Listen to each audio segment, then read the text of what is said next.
Hey everybody, welcome to the fourth and final workshop of our mentor program. I am so sad that this is our final workshop, but I'm so excited for you all to jump into this final workshop. We've got a lot to cover this evening. We've got an amazing guest speaker for you this evening. I think you're going to really enjoy this. Now, this workshop is all about how to make the most out of that first internship. How do you make the most of that first internship or first job? Maybe you're jumping into a full-time job, you're a senior, you're graduating. Maybe you're hopefully jumping into an internship. Even if you're not jumping into an internship, maybe you're working on a part-time job that you want to make the most out of for the summer. That's okay too. This workshop is all about how can you make the most out of that first opportunity over the summer so that you can really set yourself apart. By the way, if you have a part-time job and you don't have an internship, there are plenty of ways that you can go about setting yourself apart in that part-time job that could lead to internships down the road. Seriously, do not settle and do not sell yourself short for the network that you could create from any particular opportunity. I know that I could tell you that back in the day when I was a server and bartender, I met plenty of people that ultimately opened up doors for opportunities that I ended up taking advantage of later. You never know who you will meet, even in the jobs you think are not your main thing. It's understandable, but leverage it. Don't ever write any potential connection off. So, as you all know, my name's Garrett. I'm the founder of Ambition in Motion. This workshop's going to be about 50 minutes long. Please ask any questions you have. If you have any questions in the comments section, as you all know, I'm gonna ask 3 questions during the duration of this workshop. Your job is to answer them within 24 hours of this workshop going live. I don't necessarily know exactly what the questions are going to be. I always prompt them based on our guest speaker. Sometimes I'll slip in an intro question during this segment here. It just depends how I'm feeling for the day. So I'm so excited for you all to jump in, learn from our guest this evening. I'm so excited to learn your answers to the questions that we ask you, and I'm so excited to engage with you all. Now, I really want to set the expectations. As you all know, you're not going to get an internship handed to you on a silver platter. That's just not how this program works. Now, by the way, have students landed opportunities at Google, major investment banks, major engineering firms, major marketing firms? Absolutely. Happens all the time. And have they done that as a result of meeting with their mentor, taking advantage of the things that they've learned through this program? Yeah, absolutely. But if you think this is going to get handed to you on a silver platter, I think you already know by now that's just not how this program works. You have to work for the things that you get.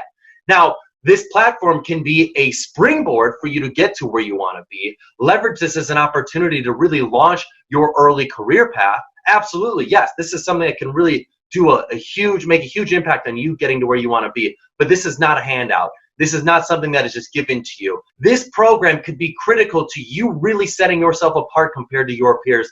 Take advantage of it. I really think that you're going to enjoy what we have to say in this workshop this evening. Now, I really want to talk about the intentionality of feelings, because here's the thing. At the end of the day, how you make someone feel in a given moment is going to really impact how they feel about you down the line. So I want you to just take a quick moment on a piece of paper or on your phone. I want you to identify, how do you want other people to feel about you? So when you're going into that first job, that first internship, that first part-time job, how do you want your boss? How do you want your colleagues? How do you want your peers? How do you want other people to feel about you? Write it in the comment section. Write it down on a piece of paper. I want to know, how do you want other people to feel about you? Because that intentionality is so key. It is so key, because here's the thing. If you don't write this down, if you don't set out an intention for how you want other people to feel about you, they are going to perceive you in any which way that you may feel on that given day. And that could be a good thing. It could be a bad thing. If you're having an off day and you're thinking to yourself like, oh man, like, I'm having a rough day, you can let that spew on other people. It happens all the time. And people come up with excuses for it. You might say, hey, my dog died earlier today, or I just found out my grandma's got cancer, having a rough day. And don't get me wrong, there's not an excuse for having a rough day, but you've got to be able to realize that as a professional, you've got to put on multiple different hats to get yourself in the zone to make the most out of it. So no matter what's going on with your world, you can't let your personal world affect your business world. And if you do, it's going to potentially negatively impact the way that other people feel about you. But if you set an intention right now about how you want other people to feel about you, you're going to put yourself in a much better situation. If you think to yourself, I want people to think about me as dependable and reliable and someone that's always upbeat, confident, and excited when it comes to work.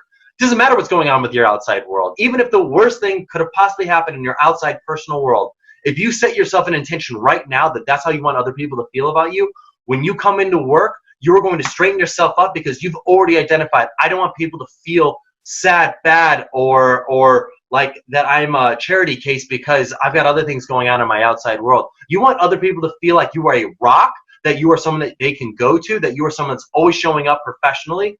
Boom. You will get yourself into the mindset ready to be successful. Now that leads to the 3 keys that we cover in every workshop for success in this mentor program, which is strategy, story, and state. And as I just said, it doesn't matter what's going on in your outside world. It doesn't matter what the state of the world is. If you are a rock, if you are someone that physically comes into a state conducive for being successful every single time, you will be successful. I promise you that. So what I want to do right now is I want to get you into a state conducive for being successful. I want you to stand up, and I want you to shake it loose. I want you to shimmy it out. I want you to let it go. I want you to scream at the top of your lungs. On the count of 30, scream 1, 2, 3. Yeah! Just let it out. Let it loose. Let it go. You're getting yourself pumping. You're getting blood flowing to your brain. You're releasing endorphins. You're getting yourself ready to be successful. The reason why that is so key is because no matter what is going on in your world, you can drive your emotions with your motions. Your motions drive your emotions, meaning that if you get out, you move, you do a power pose,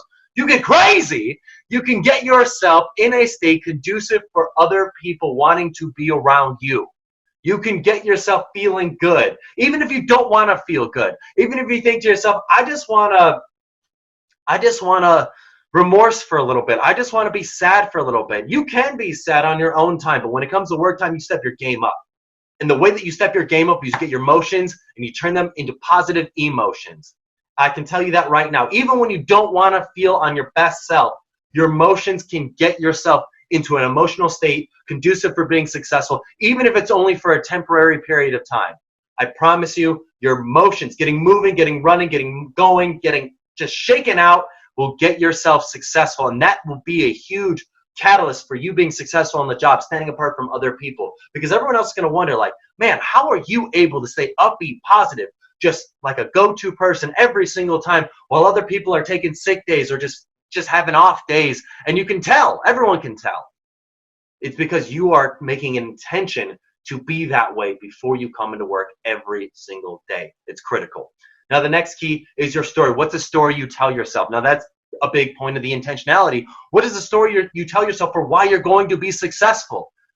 If you tell yourself a negative story like, hey, you know what? I don't deserve to be here. I'm not qualified. I'm just honestly, I don't even know why I'm in the room. If that's a story you tell yourself, that is the outcome that will be perceived by other people. But if you tell yourself a story, man, I can do this, I can make an impact, I can learn from these people, I can engage, I can be the energetic person who does what it takes, works the hardest to get to where I need to be. If you come in with that mentality, you can be successful.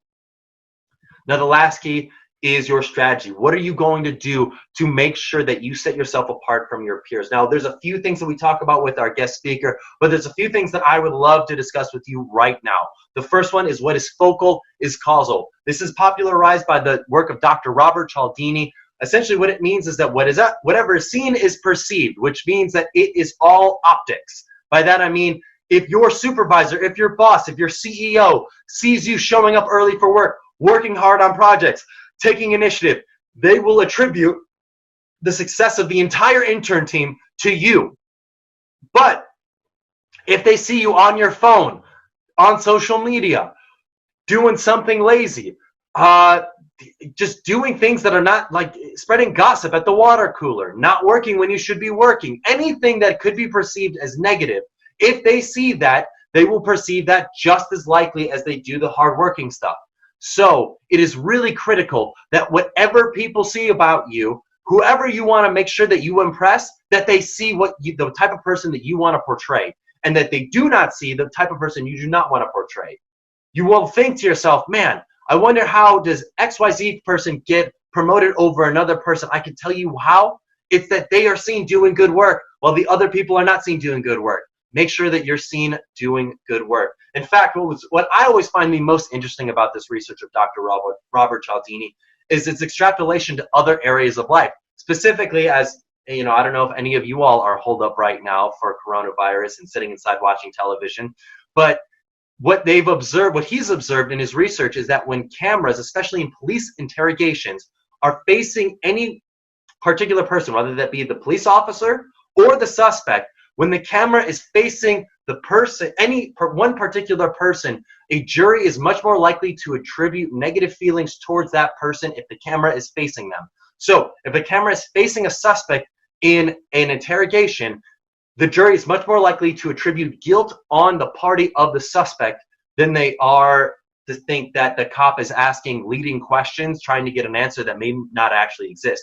However, flip it around. When the camera is facing the police officer, not the suspect, the likelihood that the jury is going to think that the cop, the police officer, is asking leading questions, trying to get an answer that may not actually be essentially the guilt of the person who's under interrogation, it essentially increases substantially more. The point I'm trying to make is that when what people see is what they perceive. So at the end of the day, if God forbid you're ever in a police interrogation situation and you notice that the camera is rolling, at the best you want to make sure that the camera is side by side equally to you both, or not facing you and facing the police officer. It's crazy how much of an impact that has on how people perceive other people. But more importantly, as it pertains to the workplace, make sure that people see you doing good work and not see you doing bad work. It's not a tit for tat type of thing. One bad deed is about 10 good deeds worth. You have to really, really make sure that you're not seen doing anything bad, or you are going to be on the shit list of your supervisor. And that's not a place you want to be. So the next thing that I want to talk about is this theory called the next in line theory. Essentially what this says is that when somebody is talking or about to speak, their likelihood of retaining any information before or after their speech is very low. So if you know that your supervisor is about to give a presentation, or someone that you really look up to, maybe you are about to see a keynote speaker, you're thinking to yourself, I love this keynote speaker, I love what he or she has to say, I want to go up to him or her after their speech. Bad idea. Here's why. People, when they speak, are much more likely to think about what they just said if they just finished giving a speech, or what they're about to say if they're about to give a speech. Their likelihood of retaining any new information is very minimal. So therefore, you need to give the person you're trying to make a positive impression to a leeway period before you bring up new information to them, because that will increase the likelihood that your message is actually going to resonate in their mind. But if you come up to them right before a speech or right after a speech that they just gave or are about to give, their likelihood of remembering what you said, very low. So just something to keep in mind. This also applies to a boss who's giving a speech, any colleague that's giving a speech, anybody who's about to speak publicly for anything. Make sure you don't talk to them immediately before or afterwards, because they're not going to remember what you said.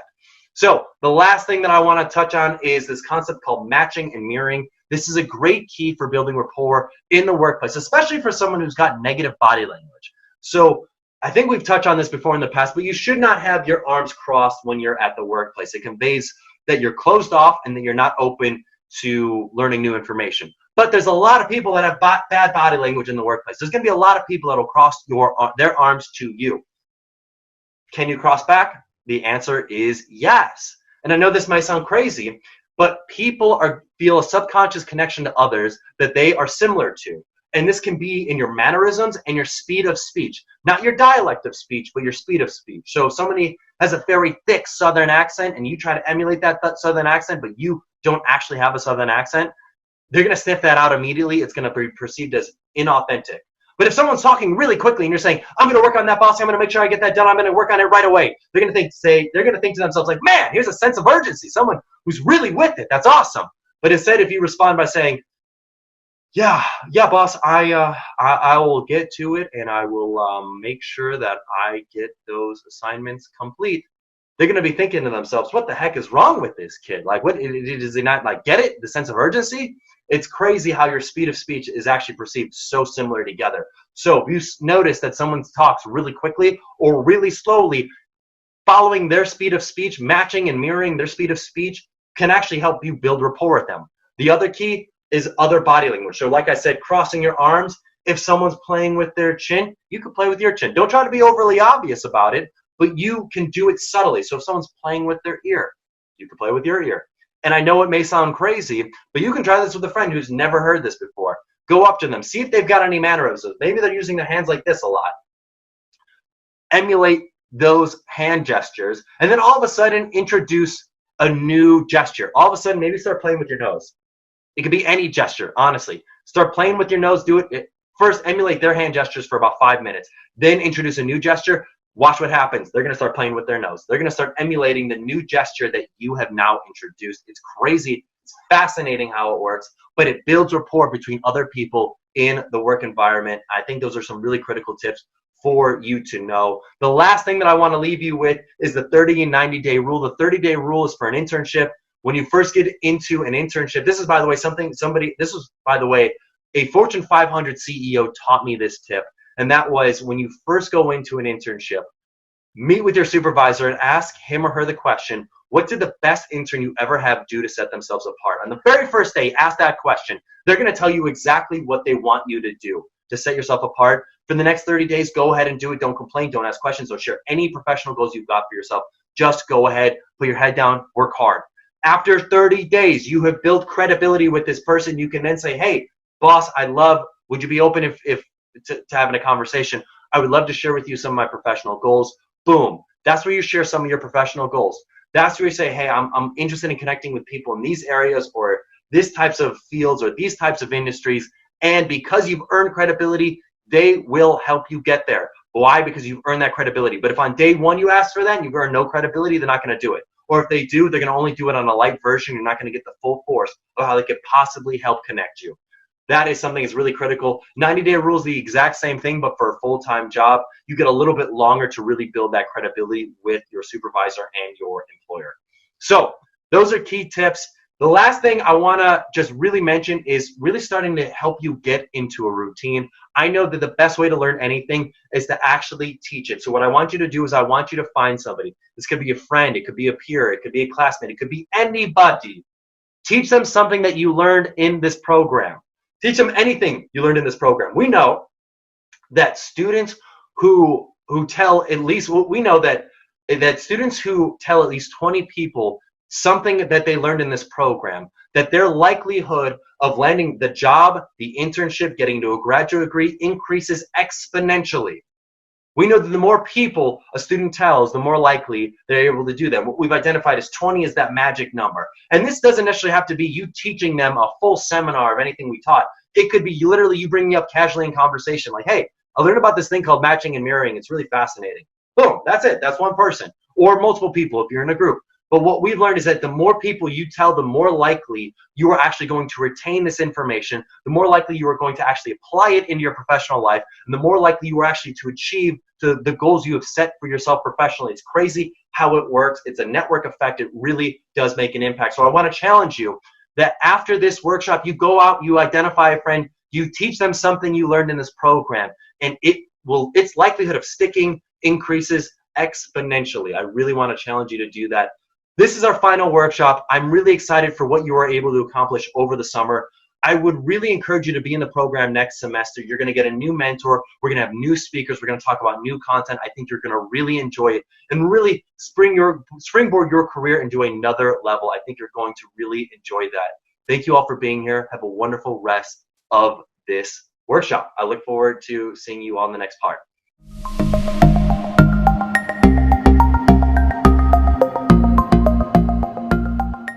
Hey everybody, welcome to our workshop this evening. I'm so excited to dive into our topic of how do we prepare for that first job or internship. Now we're in this very fascinating circumstance where maybe our first job or internship is going to be remote because we've got COVID. We got a lot of other crazy stuff going on and we're in this hybrid, remote, maybe not remote work environment. We're just trying to figure it all out. What is the best move forward? What is the best way to set ourselves apart? What is our best way to have an internship, leaving a lasting impression? So maybe that company might want to hire us afterwards. Or what can we do to set an intention so that we can learn exactly what we want to learn and everything we possibly could learn in an internship, even if we're not physically there? we've got a great guest with us here this evening. We've got Laura Freeland. Laura is a global senior pricing and finance executive with a proven ability to meld financial acumen, operational excellence, and long-range strategic planning with tactical execution of initiatives, optimizing efficiency, revenue, and profitability across the enterprise. She's currently the executive director at the Dallas County IPTMA. Laura, thanks for being here. Oh, thanks so much, Garrett. Really pleased to be here. Thank you. So I know I gave a little bit of an intro of you, but I would love if you could just maybe share with us a little bit about you, your work, how you got into that work, your first job or internship, or maybe some of your own career transitions as you got to where you're at to be today. Yeah, no, I'd love to do it. So I'm not the straight and narrow path. Mine was very much a windy path. I actually started off as an art history, museum studies major. So my undergrad, art history, museum studies. I thought I was going to go run a museum somewhere. That's what I really wanted to do. And I realized that I couldn't get a PhD in art history at the time, too hard to move. So I thought, well, I better go to business school. And I studied finance, not because I liked it, but because I hated it. And I thought if I run a museum, it's the CFO role, I will not understand. So went to business school, got my MBA in finance, and the path that I'm on is because American Airlines recruited me on campus quite a few years ago. They recruited me to start in a finance role, started at American Airlines, started in cargo, was in transportation for the 18 years, and then moved on to do revenue management at other companies. It was a Dean Foods, which is a milk industry company, did finance with Transplace Logistics, Sabre, and my most recent role was me deciding it's about time I finally get back into nonprofits. And so what I found was I was really lucky. I found a nonprofit job that also combined logistics. And logistics, I tell you, that first job out of business school, cargo, is what I fell in love with. So I'm getting to stay in that same industry, which is really cool. Cool. So you were studying art history. Your whole idea at the beginning was, okay, I wanna be our museum curator. Yes, yes. Or actually even run the museum. I tend to like be in charge. I like that. And but yes, then the director. When did you kind of have that realization moment where you're like, uh-oh, like I need to transition or make this pivot in my life? Yeah, I think it was really to do the art history, the role that I wanted, you had to get a PhD in art history. And I thought I would still do it. I was just postponing it. And so even then, I never gave up on it those first few years. It was simply, maybe you're still postponing it. There you go. It's funny you should say that.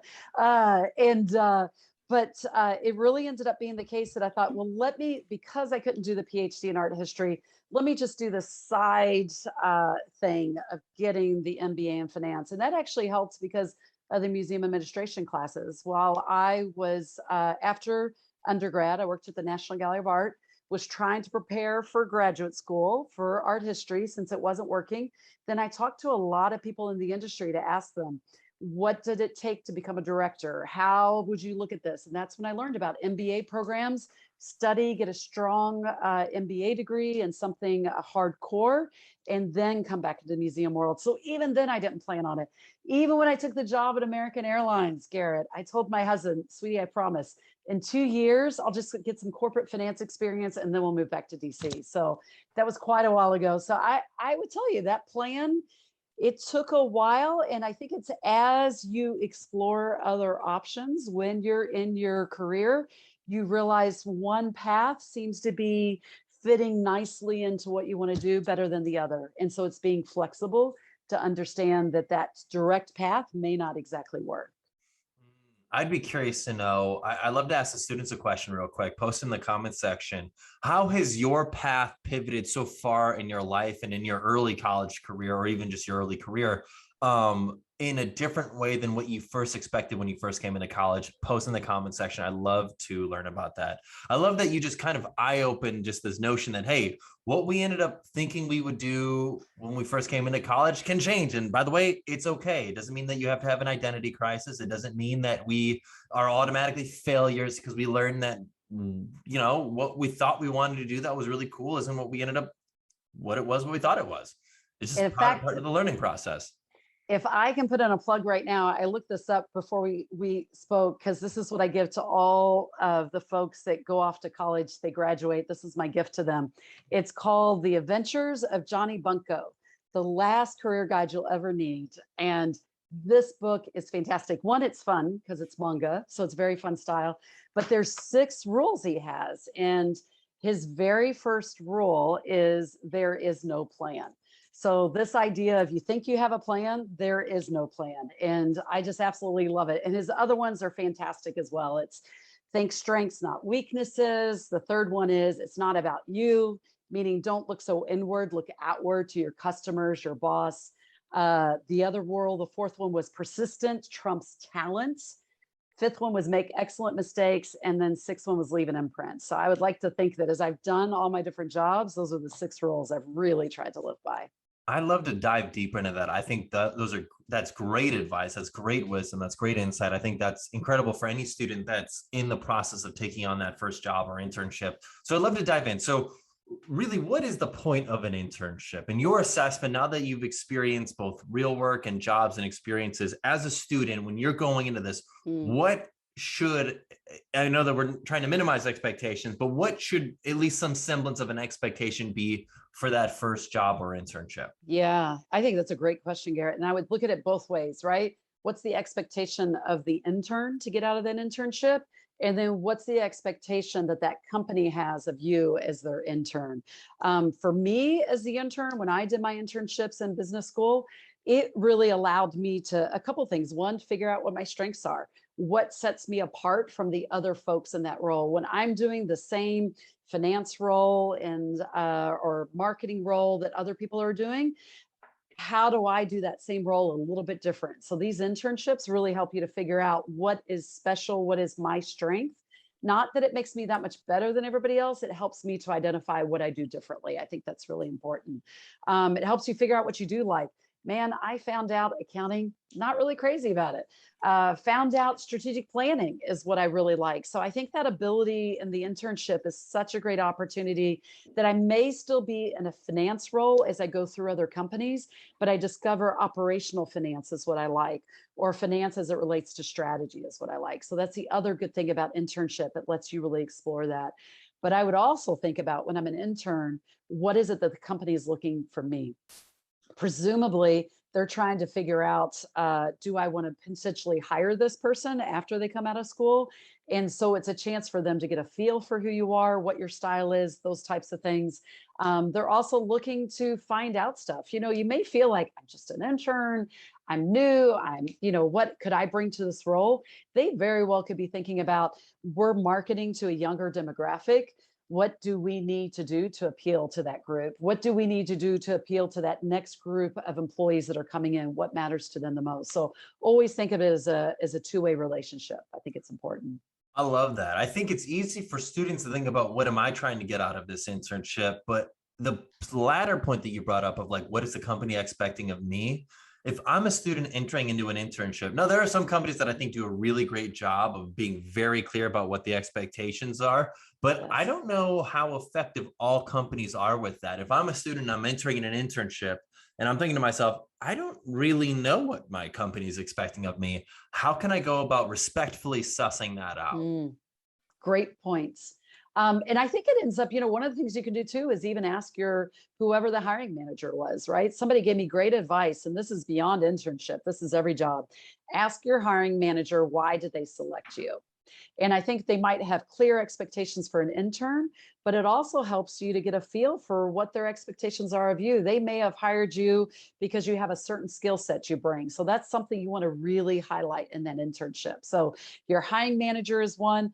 HR, oh my gosh, I have since learned throughout my career, you should always be great friends with the HR folks. Those are the folks that know the company culture well. They're the ones that help set the guidelines for the internship program. They're the ones that can help you find other jobs with other companies, be good references. So the HR department's another good area to ask.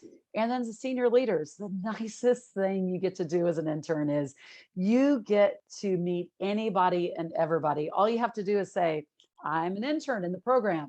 And senior leadership knows, oh, we got to put our best foot forward. So you get to do informational interviews with all types of leaders and ask the leaders, if you're in the corporate setting, go make sure you talk to operational leaders.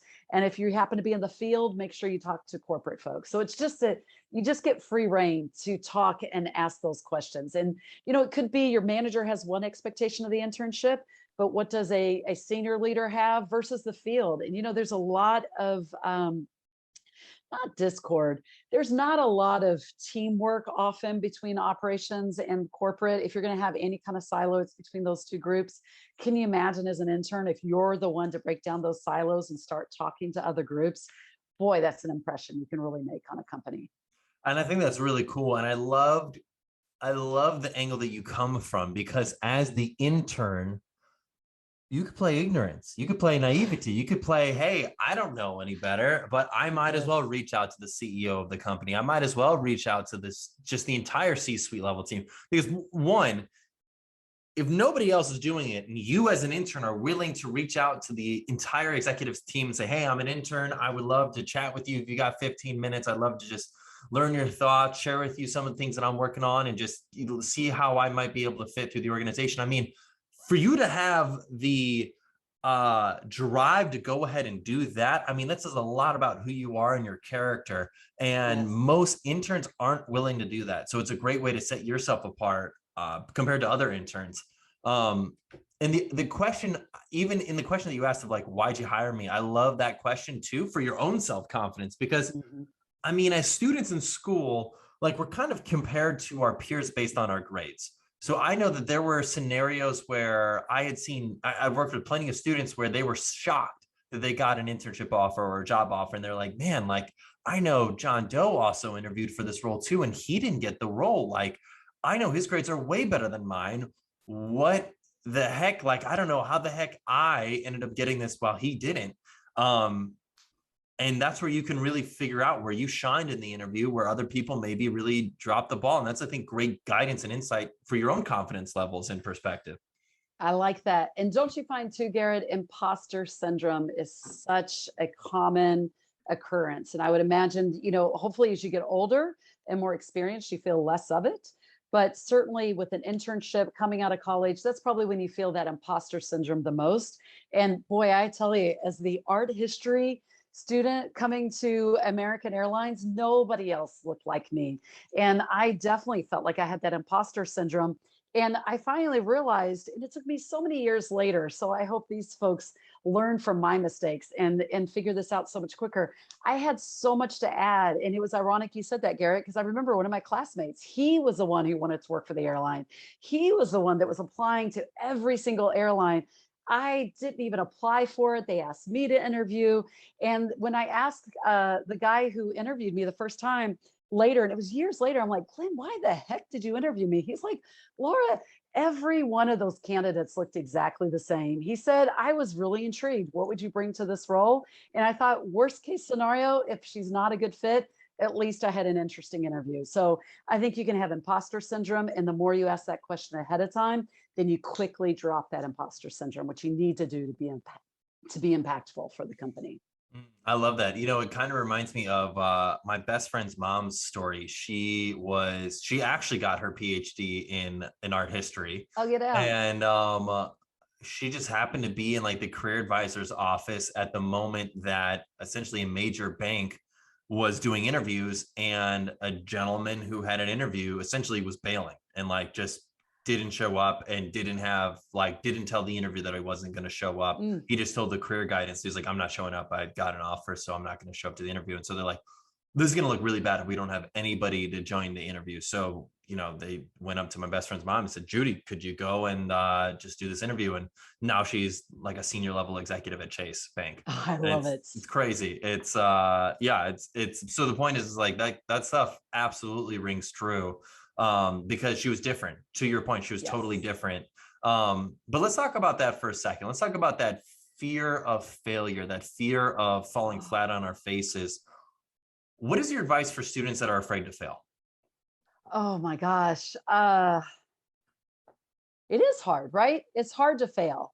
I think it's hard not to have that fear about failing.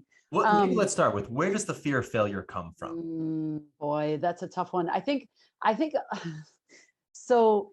It seems like that fear of failure is about you and your ego and how you come across to others, right? That if I fail, I'll always be defined by this failure. And I'll never have a chance to do anything to go beyond that failure. And it will always define who I am. Um, I think that's probably where that fear of failure comes from. What I have discovered is, that was one of the things that came in this thing, which was make excellent mistakes, right? I have failed and I have failed big. And in fact, one of the things I'll talk about was when I was at American Airlines, my very first role was in the cargo department. And I made the biggest mistake. I was in charge of transfer pricing. I failed big time. It was horrible. But what was interesting is I had 2 hours before my boss came in to just have that pit of my stomach. I failed. It was horrible. I made this bad mistake. And I already thought, all the bad things that were going to happen. And it seems like it's life-changing. Do you know, Garrett, when I told him what happened, I had enough time to call the accounting department, find out what our options were, what we could do to rectify the situation. And when I told my boss this, he came in 2 hours later. I'm like, here's the mistake. Here's what happened. I've talked to these departments. Here are our two options. I'm waiting to hear back on one. Here's the other option. We'll know about that tomorrow. And, the first words out of his mouth were, I am so sorry. And I thought, oh, my worst fear happened. He's getting ready to fire me here and now. This is going to happen. Do you know what he did? Was he said, Laura, it's my fault. And I'm like, okay, not sure how it's your fault, but whatever. And he said, I put too much on you. The person who was supposed to train you moved on to another job. I put way too much on you, and it's my fault. Did I believe him? No. Did I accept it? Okay. But I still went on with, it's all my fault. But what I loved is it helped me be a better leader. And I shared that with teams that I led afterwards. And I think you're early in your career and you assume the consequences are too big. But I think what's interesting is when you fail or when you make a mistake, it's how you get up from that mistake is where it shows the character. And I always remember that example, and it helped drive who I am going forward. And after that, nothing seemed that big. And I also realized, you're afraid, okay, I'm going to get fired. What you learn over time is if this is what gets me fired, then this isn't the right company for me to be with. And I think that's the other thing. And you got it, but that takes a lot of confidence to realize I am worth more than this. And if the tables were turned, how would I treat someone? And if I would treat them with respect and I'm not being treated with respect, then this wasn't a good fit.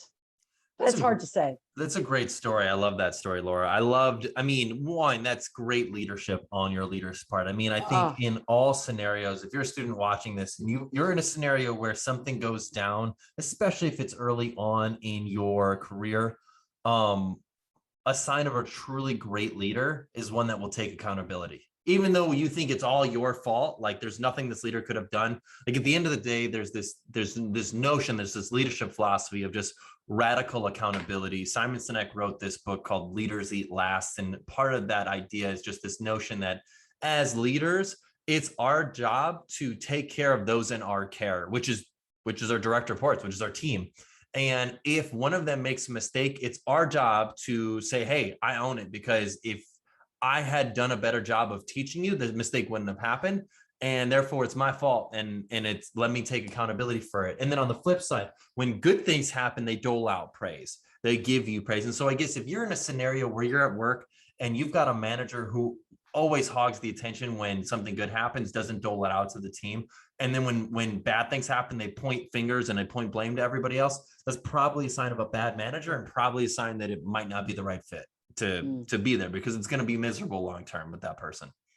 Very true. Although I will say I've been very lucky to have a lot of great leaders, and luckily poor leaders have been limited. So I've been very blessed that way.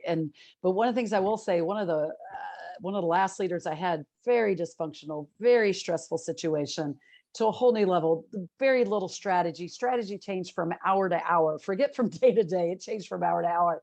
And I will still say, you still have a role, even being new in your job. I discovered that my role was, I didn't feel like I was set up to succeed in the strategy that we should take forward, But instead, I took a different role and I saw the stress it played on all the people around me when you work for a really bad leader.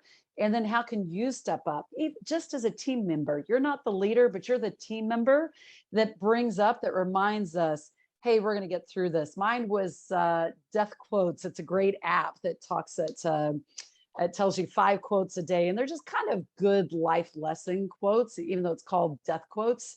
The app is We Croak. And I would just stroke and I would say, all right, we're stressed, time for a death quote.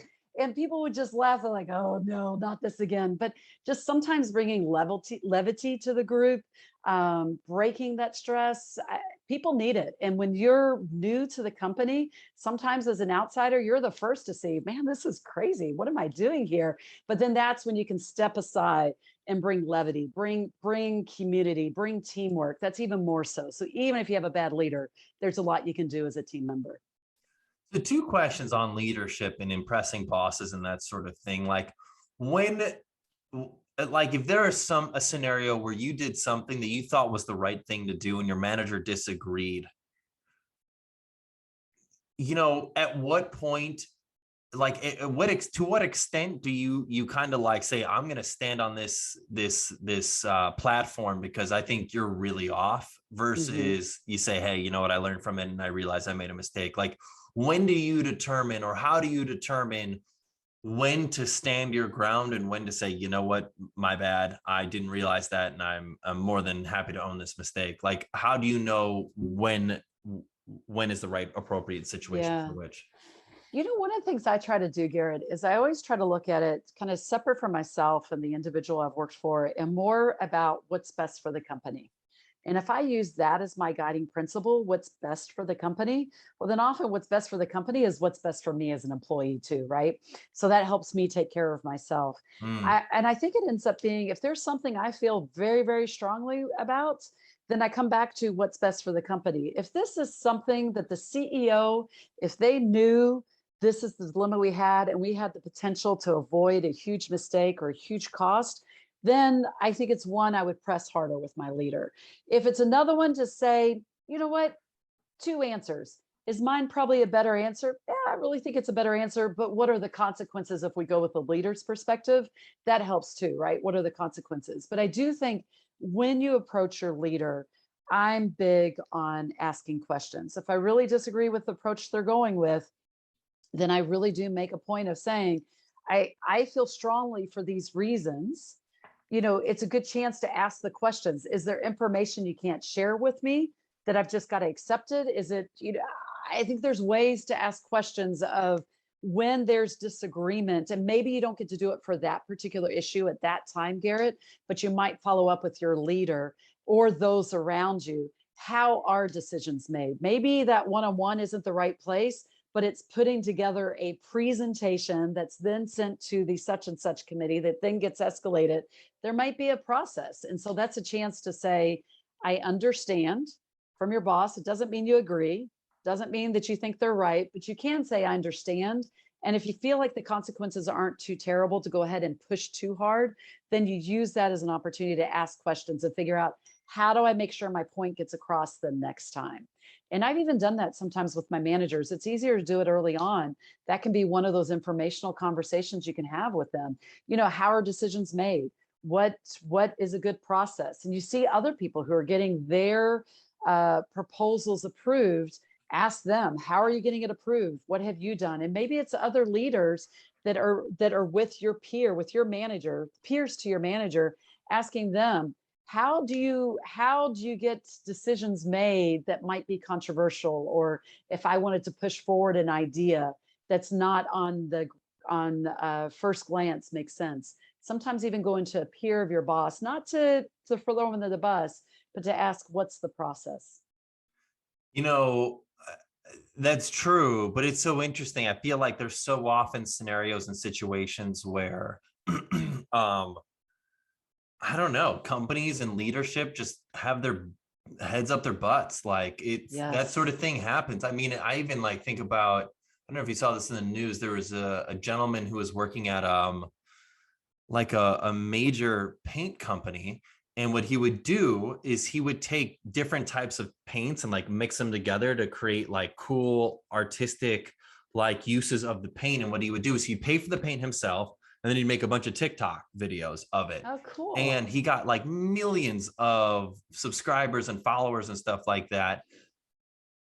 But then all of a sudden the corporate headquarters caught wind of it and like fired him and sent him a cease and desist, told him that he could not make his TikToks anymore because they were not within the brand elements of the way the paint was being done. And so a competing paint company ended up hiring him just to make the TikToks of the videos with their paints. But it's insane that it would like have to get pressed up to like that level for, for that sort of thing to happen. But I mean, I guess the point I'm making is, to your point, if the CEO were to find out about something like this, is this better for the company? And you use that as your form of judgment, you may end up realizing that the CEO may end up disagreeing with you, and you end up realizing this is not the right company.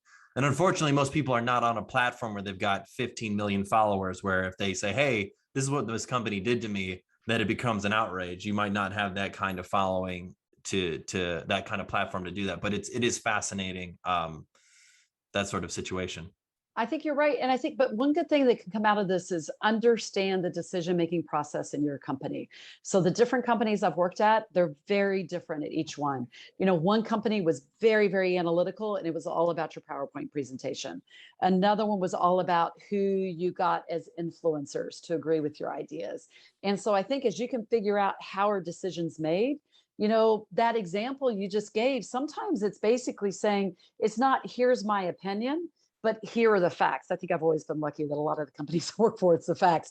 Here are the facts that show look how many TikTok hits there have been on this, and I think that's one of the things, the more you can understand how they make decisions, then use that to influence it. But you're right, Garrett, there are times you're not the right fit for the company. It doesn't mean that you're not a great employee and they don't need you. They absolutely, I bet they needed this guy or whoever this gal is that had these great ideas. It's just simply the case that they're not ready to grow. So why not go to a company that has that same values, cultures, where you just get to thrive and you get to leverage 100, you give 130% because they're leveraging 100% of your skills.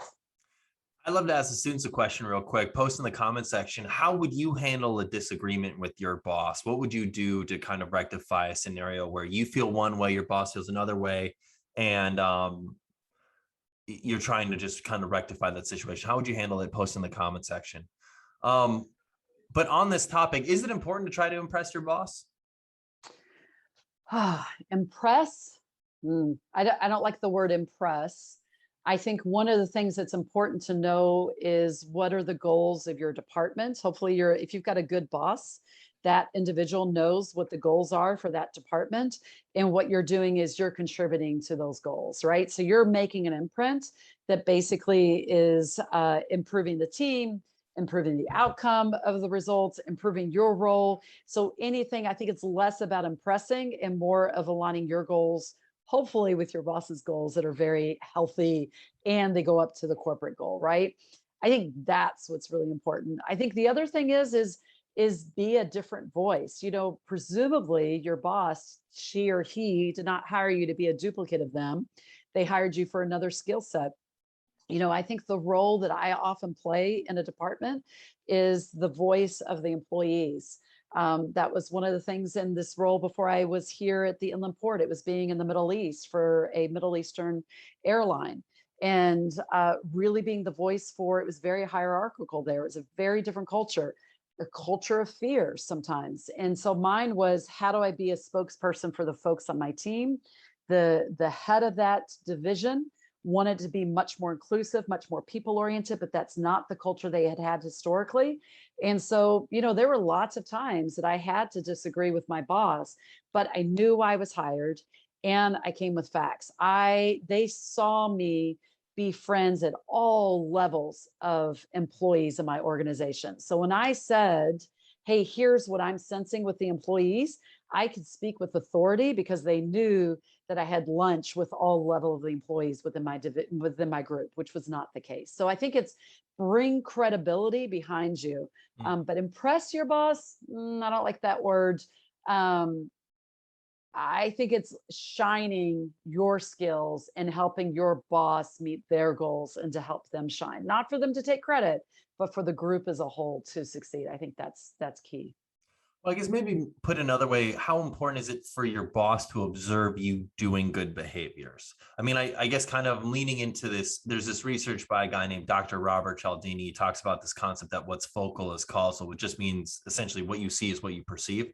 And so, Mm. so often you could be, if anybody's read the book, The 4 Hour Work Week by Tim Ferriss, he talks about how he had quit one of his early like fast food jobs because what he would do is he would get the job that he needed to get done in like 2 hours, which they assessed to be a 4 hour job. So he'd be in the back of some fast food chain working on his like martial arts and kickboxing skills, and they'd be like, what are you doing? Like he's like, no, I got my job done. It took John Doe, who's like really slow, 4 hours, but for me it took me 2 hours. So you want to know what? I'm spending these other 2 hours on kickboxing. And he ended up getting fired for it. But I guess the point I'm making is that they observed him doing behaviors that they deemed to be not beneficial, when in reality he got his done work, comparably. So I guess the point I'm asking is like, how important is it for your manager to observe you doing good behaviors? I think in that sense, I think that makes perfect sense. I understand what you're saying, Garrett. And I think that makes sense.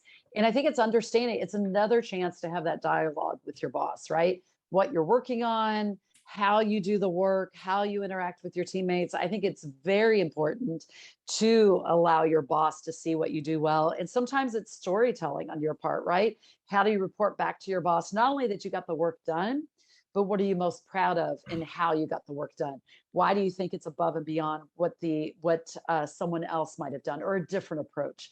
I think that's very true. And to craft that story so that they understand it, and getting their feedback too, that that's the kind of things that they value, because some people don't value the teamwork as much as they value another aspect. It may be all about what the customer sees, or you just got to understand what's important. But I think you're right. And I think it's right too, that don't so many people just try to make it seem like, oh no, thank you, that wasn't that hard, I was happy to do it. But sometimes it's okay to say, yeah, it was hard, but it was worth it. It's okay to take that credit, but then adding to it how worth it was and what you got out of it, what the company got out of it. I was gonna say, can we do this in like a non-brown nosing way? Can we do that in a way where it's not seeming like we're overly bragging about ourselves, but at the same time communicating like that we did really good work? And do you find there's two camps? I think there's a camp that finds the brown nosing very easy. And then Yeah. there's another camp, they're not even coming close. And in fact, there's lots of people, I'm like, you feel uncomfortable, you think you're brown nosing, just turn it up a little bit. They got to know what you're doing. So I I think think you're most right. people fall into that latter camp. Yeah. So it's how do you find that balance between, and where are you, and make sure if you're too much in their face, how do you bring it down and make it about the team? And then if you're not getting enough information out there, how do you share it? I think it's a tough category, but I tell you, Garrett, my folks, they always know, working for me, I love objectives. I love performance reviews. I think that's what makes a team so cohesive. If you've got great objectives for the team and the team worked on it together and it's not pushed down, and same thing for performance reviews. Performance reviews are a chance for me to learn as the employee, what am I doing well? What could I improve on? Are my strengths, are you hearing about them? And then I think for the employer, the manager, the leader, it's to hear perspectives like, you know what? I wasn't paying attention to that. I'm really glad to hear what you think you do well, because I missed it. And I may not say that to them as bluntly, but I then look for it immediately. And I think it's a great two-way conversation. So whether you're doing a performance reviews, monthly chats, whatever it is, you find that balance between brown nosing, but you got to get the word out as to what's getting accomplished and how you're doing it well. A lot of companies, because of the temporary nature of internships, don't do performance reviews during a 3-month summer internship. If you're a student, how would you go about broaching that conversation to ensure that you get some form of feedback throughout an internship process in a one-on-one environment? I would say when I first start, when I'm doing those informational interviews with different folks, I would talk to them to help them define to me, what does success look like in this organization? Mm. So early on, understand, what does success look like for an intern?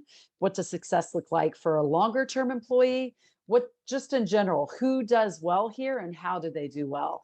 And I think the more you understand that, then you have kind of milestones, markers to come back to and say, they said success is bringing teams together and breaking down silos. And I make sure that I convey back to them, hey, I heard you talk about success as this. I made sure that I did 2 times of this, and I'm really happy with the results. And when I asked the team about it, they were happy too. So I think you're right. You can't exactly have a performance measurement, but that's where, what does success look like for you as an individual, your role, employees in general, and then use that as your milestone or your mile marker for what you're trying to achieve. And come back and come back to that same executive before you leave. And if you can do it halfway, that's great, but certainly before the end as well. I love that. That's great wisdom. That's great advice. I'd love to just ask the students another question real quick. What can you do right now to get a clearer understanding of what success looks like in your upcoming job or internship? Post in the comment section. What are you going to do to set yourself up for success, so you know exactly what success looks like in your role? What are you going to do? What are you going to ask? Who are you going to ask it to? Post in the comments. I would love to learn just kind of like your own mental framework for your plan of action moving forward. Well, cool. Well, Laura, this has been really good. This has been a really awesome workshop. I feel like we've covered some really great topics here. I love, just final question. What final imparting wisdom would you like to just pass off to our students, just in terms of what they can do to best prepare for this upcoming job or internship? Oh gosh. Know your own strengths. Know what your strengths are. For me, I am the most curious person. I ask tons of questions.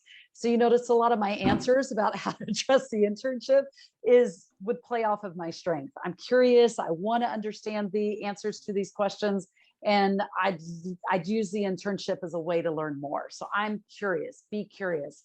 But that may not apply to everybody. It might be for someone else. It's really for them to come up with look, I got to figure out if I'm going this direction or that direction. I'm at a fork in a road. So for them to be successful for that internship is, what do I want to know? What are my strengths? And maybe sometimes you don't know what your strengths are. And this is it's an internship. Worst case, they don't hire you back, right? But it's not going to keep you from the next job. And this is that chance to find out what your strengths are, play off of it, make the most of it from your strengths. And if you don't know what they are, find out what they are. Do some fun readings, do that strengths finder. There's so many things you can do, but understand it and then just use you got 3 months of fun.